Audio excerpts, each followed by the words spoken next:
बोलो उमापति महादेव की जी की जय। देखिए, भगवान भोले बाबा माता पार्वती को बता रहे हैं कि रामचरितमानस की यह निर्मल कथा, पहले ये कथा सुनो जिसे काकभुशुंडी ने विस्तार से कहा और पक्षियों के राजा गरुड़ ने सुना। देखिए, वो माता पार्वती को ये राम कथा सुना रहे हैं और इस राम कथा का विस्तार पूर्वक वर्णन काकभुशुंडी जी कर रहे हैं। वो पक्षीराज गरुड़ को राम कथा की पूरी कथा कह रहे हैं। तो सुन सुन शुभ कथा भावनी रामचरितमानस विमल, और कहाँ काकभुशुंडी बखाने सुना विहग नायक गरुड़। 120 ये सोठा है बालकांड का। उसमें उन्होंने कहा कि ये रामचरितमानस को काकभुशुंडी ने विस्तार पूर्वक पक्षीराज गरुड़ को सुनाया था। जो सो संवाद उदार जही विधि भा आगे कहब, और सुनहु राम अवतार चरित परम सुंदर अनघ। उन्होंने कहा कि यह श्रेष्ठ संवाद जिस प्रकार हुआ है वह मैं आगे कहता हूँ। अभी तुम श्री रामचंद्र जी के अवतार का परम सुंदर और पवित्र पाप नाशक चरित सुनो। वो अब रामचरितमानस के रामचंद्र जी के चरित्र कह रहे हैं।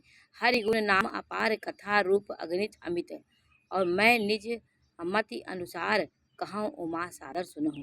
उन्होंने कहा कि श्री हरि के गुण नाम कथा और रूप सभी अपार अगणित और असीमित है। फिर भी हे पार्वती, मैं अपने बुद्धि के अनुसार कहता हूँ कि तुम आदर पूर्वक सुनो।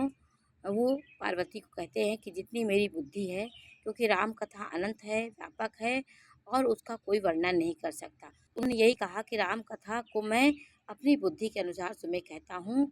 सुन गिरिजा हरिचरित सुहाए, विपुल विशद निगमागम गाए।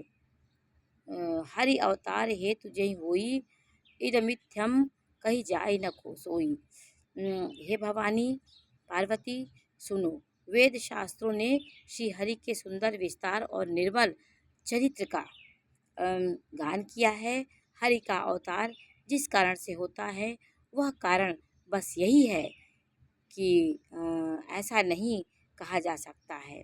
अनेकों कारण हो सकते हैं और ऐसे भी हो सकते हैं कि उसका कोई जान भी नहीं सकता है। भगवान के रामचंद्र जी के जन्म का उन्होंने विस्तार करके बता रहे हैं कि उनके कई कारण भगवान के जन्म के हो सकते हैं। वो जब धरती पे ऐसा कोई प्रलय आता है, कोई राक्षस उत्पन्न होता है जो